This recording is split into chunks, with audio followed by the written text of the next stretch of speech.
بسم اللہ الرحمن الرحیم۔ شروع اللہ کا نام لے کر جو بڑا مہربان نہایت رحم کرنے والا ہے۔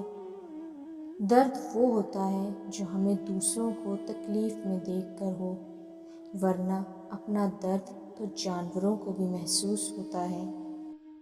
آپ اپنی اچھائیوں پر دھیان دیجیے، میں اپنی برائیوں کا حساب دے دوں گی۔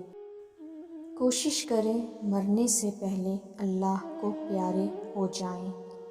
جب تم کسی میں عیب دیکھو تو اسے اپنے اندر تلاش کرو، اگر وہ اپنے اندر پاؤ تو نکال دو، یہی حقیقی تبلیغ ہے۔ جب انسان اندر سے مر جاتا ہے تو وہ حد سے زیادہ خوش ہو جاتا ہے۔ لفظوں کے دانت نہیں ہوتے مگر یہ کاٹ لیتے ہیں۔ کاش انسان بھی نوٹ کی طرح ہوتے کہ بندہ روشنی میں کر کے دیکھ لیتا کہ اندر سے کیسا ہے۔